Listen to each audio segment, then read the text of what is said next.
Holy smokes! Hello and welcome. I'm Peter, and we're here to make progress, not perfection, but on that way to progress, sometimes we just need a little help, which is why this video, the workload is split between myself and Zephyr. So I brought Zephyr along because he is the Negan expert, and two, I really needed to divvy up the work for this video in order to get this product to you guys as soon as possible. I didn't want to have you guys wait too long before seeing another video, and the only way to do that was actually to split up the workload. So Zephyr did the script writing as well as the recording of his webcam and audio. Me, on the other hand, I am your esteemed editor for today. So I edited the footage as well as recording the gameplay and making it sure to be in a coherent and understandable manner.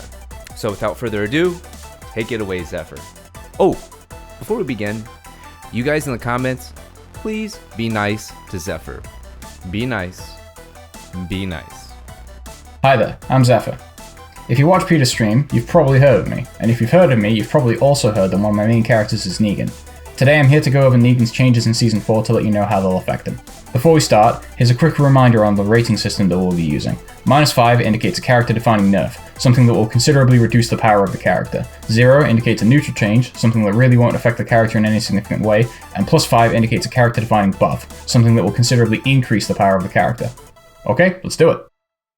1-2 and 1-2 hold. For reference, 1-2 is a fairly standard jab string with a couple of follow-ups. 1-2-2 is a mid, normal hit launcher that is plus on block, and 1-2-4 is high and a natural combo. The changes affect the second hit of 1-2. The frame advantage on block was buffed from -8 to -5, and the frame advantage on hit was buffed from +3 to +6. I rate this change at +3. First, I just want to say that this change has no effect on the 1-2-2 and 1-2-4 follow-ups on block. 1-2-2 is still interruptible, sidesteppable to Negan's right, and sidewalkable in either direction when 1-2 is blocked. 1-2-4 is still uninterruptible but sidesteppable to Negan's left when 1-2 is blocked. This change has a minor effect on 1-2 by itself. There are moves in this game that are sidesteppable at -3 that aren't sidesteppable at -6, but the biggest effect of this change has to do with the 1-2 hold transition into Intimidation stance. 1-2 is by far Negan's least risky way into Intimidation, but in Season 3 it was also by far his least rewarding. At -8 on block, Negan had just given away his turn, and transitioning into Int stance severely limits his defensive options since none of its moves would be fast enough to beat a jab, and Negan does not have the ability to duck, sidestep, or backdash while in this stance. At -5, however, Negan has the option of using Int's power crushing launcher, Int 1+2, to beat an opponent's attempts to jab interrupt your stance mix-up. In fact, this will beat any move that your opponent uses to try and interrupt that's up to 19 frames in speed. 20 frame moves will trade, and it will sometimes be unfavorable, but this will happen rarely, if ever. This is still safe on block, but it can be ducked, and if your opponent does a jab by itself, they'll still recover fast enough to duck and punish, so don't get predictable.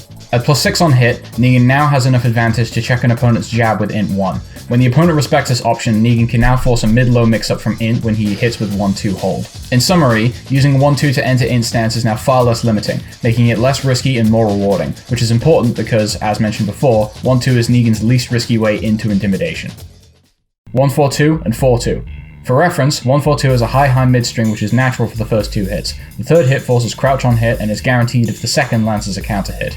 If the third hit counter hits, it knocks down for a guaranteed down 3+4. 4-2 is the same string minus the 1 at the beginning. The changes affect the last hit of both strings. The frame advantage on block was buffed from -5 to -4, and the frame advantage on hit was buffed from +6 to +7. I rate this a 0. Shit! Technically this is a buff, but the string isn't terribly useful in the grand scheme of things. Practically there isn't much difference, if any, in what options you have at -4 compared to -5. In the same way there isn't much, if anything, that your opponent could have done at -6 that they can't do at -7. Int 3. For reference, Int 3 is a relatively slow mid-kick that doesn't reward you much for landing it. I'd describe its properties further, but they've practically all changed. The damage was buffed from 15 to 19, the speed was buffed from 18 frames to 17, the frame advantage on block was buffed from -7 to -2, the frame advantage on normal hit was changed from +27G to +7, and the frame advantage on counter hit was changed from +27G to +13. I rate this at +1. Upon first reading the changes, it might seem like this move has drastically improved, but it is still overshadowed by Int 1 as far as I'm concerned. Since doing this move keeps you in Int stance, your defensive options after this move is blocked are hamstringed as I explained earlier.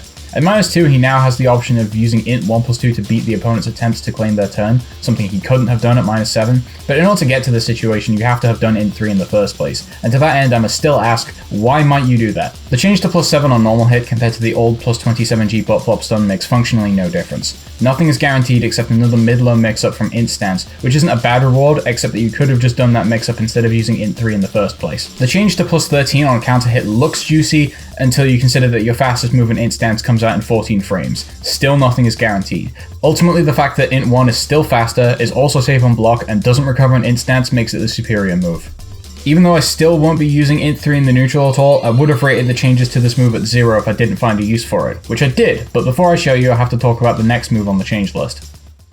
Int 4. For reference, int 4 is a steel pedal style mid kick that knocks down on normal hit and launches on counter hit. The speed was buffed from 25 to 26 frames to 20 to 21 frames, and the range was decreased. Supposedly. I rate the changes to this move at +2. This move isn't really the type of move that you can just throw out in the neutral, and you certainly weren't considering it at the sluggish speed of 25 frames to impact. At 20 frames it's more worth considering, especially since that speed is comparable to other strong options from int stance such as int 2 and int down 2. Personally, I'm still going to lean on int 1 and int 2 for my mid options in stance since they don't require a counter hit to get the most out of them, but there are two situations where I found the increased speed to be of particular use. The first is a new staple combo route from down forward 2. The improved speed of int 4 makes this combo work, and the improved damage of int 3 makes it more damaging than his previous staple route from down forward 2, granted by only 1, but damage is damage at the end of the day. And speaking of damage, against bears he can also do this combo for 73. Not bad. The second is an Okizeme situation that you're only likely to encounter at the wall. It should be noted that this is something you can force after a good wall splat, and it relates to another one of his changes, so I'll detail it when we get there. The last thing to address for this move is the range nerf, or seeming lack thereof. The only thing I could see a range nerf affecting is the ability to pick up for a combo after a max range while standing 2, but that still works consistently, so as far as I can tell there was no such nerf. Overall, this move wasn't drastically improved, but it certainly has a niche carved out for it. Int down 2. For reference, int down 2 is Negan's low option from Intimidation stance. It's a powerful move that really makes his mix-up game from Intimidation stance intimidating. Not having this move when he released in Season 2 was one of the main reasons he used to be a bottom 5 character. The damage was buffed from 20 to 26. I rate this at +2. 6 more damage is a pretty chunky increase, especially for such a key move. I really can't comment on it that much. It's definitely a nice improvement, but it doesn't change the way you think about the move at all. So yeah, damage good. Forward 1+2. For reference, forward 1+2 is a mid power crush that launches on normal hit, but is -15 on block. Very risky, but very strong if used correctly. The tracking was improved. I rate this at +1. Now here's an interesting change. I do want to stress the risk inherent in using this move. In a match between two good players, this move being performed should mean that someone is getting launched. As for the change itself, this move used to be pretty much completely linear, but now it tracks pretty well to Negan's right, and only characters with above average sidesteps can avoid it by sidestepping to Negan's left. It still won't track sidewalking at all well, except against characters with particularly bad movement, and in that case it seems to bizarrely track sidewalking to Negan's left better than to his right. I'm not sure I'd recommend using this move to hit your opponent if you anticipate them sidestepping, given the risk involved, but the improved tracking is welcome nonetheless, especially since poor tracking overall is one of Negan's notable weaknesses. Down forward 1. For reference, down forward 1 is a pretty standard down forward 1, nothing too special about it. The lower range was improved. I rate this at +1. I've tested this against Xiaoyu's Art of Phoenix stance, and it seems to hit her out of it pretty reliably, except at some specific axes. Considering that this was something that couldn't be done before, I think we can call it a noticeable improvement, if a bit matchup specific. This move still has no chance of hitting Eddie out of Negativa, aka Relax, though. Overall, I think this change reflects a trend seen throughout the whole of the patch notes, with the intended effect seeming to be to reduce the frequency of moves with a low evasive profile going under mids. It's a small change, but I'll take it if it makes Xiaoyu even marginally less annoying to deal with. Down forward 3-1-2. For reference, down forward 3-1-2 is a mid-high mid-string with an unsafe last hit that is only guaranteed if the second lands as a counter hit. This move is only really useful as a wall combo ender, and to that end it's extremely useful. You can now transition into int stance with down forward 3-1-2 hold. I rate this at +2. This is the other situation I alluded to before where the speed buff to int 4 comes into usefulness. For full context, on a good wall splat, For optimal Oki, you used to complete the down forward 3-1-2 string as it would spike your opponent into a techable knockdown. If your opponent didn't tech, then you got a guaranteed down 3+4, and if they did, they ended up at minus 21G with their backs still to the wall. You can still do all of this, but by holding the 2 input you can enter int stance, which improves the Oki even further. If your opponent techs the knockdown while you are in int stance, then they must make a 50-50 guess to defend against the mix-up. Int 2, int down 2, and int 4 all have extremely similar speed now, so there is no way out besides guessing correctly. In addition, Negan has the options int 1-2, for which the first hit is safe and the second can be easily hit confirmed and wall splats, and int 1+3, an unbreakable throw which also wall splats, neither of which recover an int stance. If the opponent doesn't tech, then you can get a guaranteed int 4, which will flip the opponent over and sometimes resplat them, or int down 2 if you prefer to use a low. In summary, the new int transition makes it so that if Negan gets a good wall splat on his opponent, he can really take their life bar by the balls and run away with the round unless they make a good read. A solid buff to his wargame. Down back 4. For reference, down back 4 is Negan's other most important low besides down 2. All of Negan's other lows besides this one have extremely mediocre range, or are painfully linear, or both. The damage was buffed from 15 to 16 and the tracking was improved. I rate this at +4. Oh my goodness! So I said before that poor tracking is one of Negan's notable weaknesses, but this change definitely lightens the burden it has on him. This move was already important for Negan and it will be even more so now. Just as a reference to how good the tracking buff was, after a blocked jab, Zafina cannot consistently sidestep or even sidewalk down back 4 in either direction. That's absolutely wild. It should be noted though that it tracks slightly better to Negan's right. I wouldn't scoff at that extra point of damage either. Everyone has 5 more health now, and it's not out of the realm of possibility for you to land 5 of this move in a round. While the tracking buff to this move was definitely significant, it doesn't fix its overall weakness in that regard by itself. But between this buff, the tracking buff to forward 1+2, and the fact that all of Negan's homing moves are highs, we can see that it's very much by design that Negan needs to take risks in order to beat his opponent's lateral movement. Now here's the really spicy part. If Negan lands a counter hit on his opponent with this move while they are trying to step to his left, they will be turned around just enough to be counted as back turn. This means that he can land 1-2-2 as a natural combo and launch them for a combo that deals 71, provided no walls are involved. This whole sequence does 107 damage. God damn. This whole sequence does 107 damage. NANI?! But that's still a lot of damage potential off a relatively unassuming low poke. Definitely look out for this move. Down back 1+2 and down back 1+2 hold. For reference, down back 1+2 is a slow high homing move that launches on counter hit. It can be charged, which makes it unblockable and makes it recover in int stance. The lower range of this move is improved. I rate this at +1. When you sidestep, your character leans into it and lowers their hurt box for a moment, and that moment was enough to make this move whiff against a sidestepping opponent often enough for it to be an issue. With the increased lower range, this should no longer happen, which means that this move can beat opposing sidesteps more consistently. Back 4. For reference, back 4 is a slightly slower version of Devil Jin's back 4, aka Demon Steel Pedal, with nearly identical properties. The counter hit property was changed. I rate this at +1. The counter hit property on this move used to be the same one as Devil Jin's Steel Pedal. Technically a counter hit launcher, but with really crummy pickup options. Negan used to have to use forward 3 to pick up for the combo, similar to up back 2 and forward 1+2. But now the counter hit property allows him to pick up with up forward 4, which allows him to use his staple counter hit combo for 7 more damage and a little more wall carry. This is definitely an improvement, but back 4 still has to compete with back 1+2, which is another counter hit launcher that is only 2 frames slower, does 6 more damage, and is +4 on block instead of -9. Back 4 tracks to Negan's right somewhat, but that's about the only thing that this move has over back 1+2, which I can still see myself using more often. Up back 2. For reference, if you really must know, up back 2 is a really crappy backswing blow that doesn't go back particularly far, doesn't come out fast, doesn't have good range, and is -20 on block.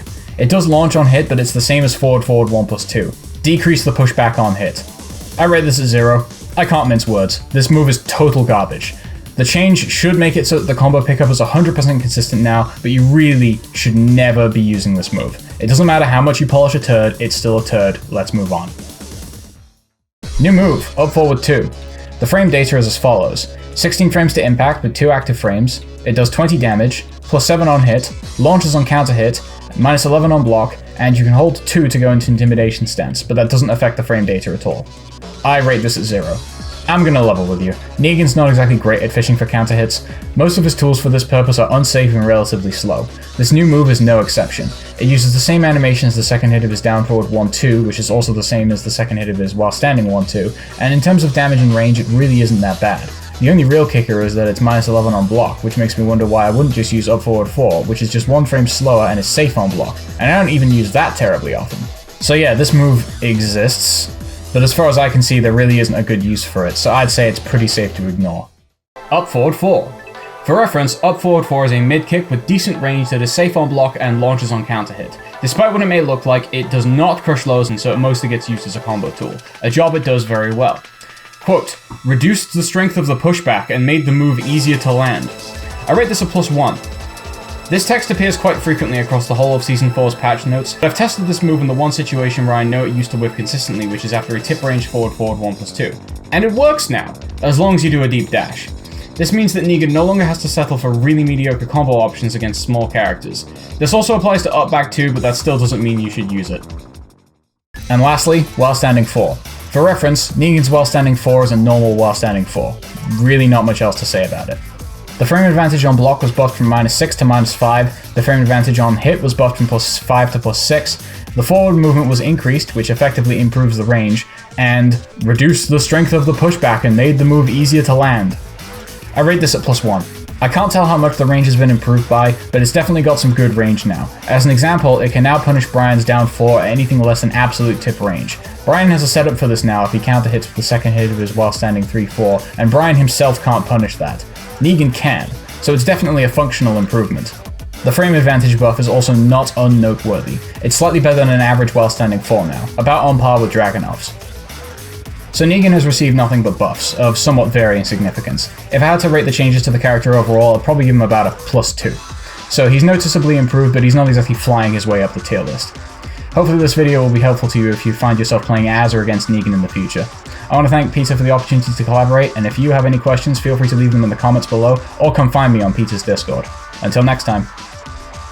Thanks for watching, guys, and joining me on this video. Also, thank you so much, patrons, for your ever so gracious support. Without you, this would have not have been possible. And if you're new here and you like what you see, consider subscribing and hitting that bell notification icon. Below in the descriptions, as always, I also have my links to my Discord, Twitter, Twitch, and Patreon page. See ya next time.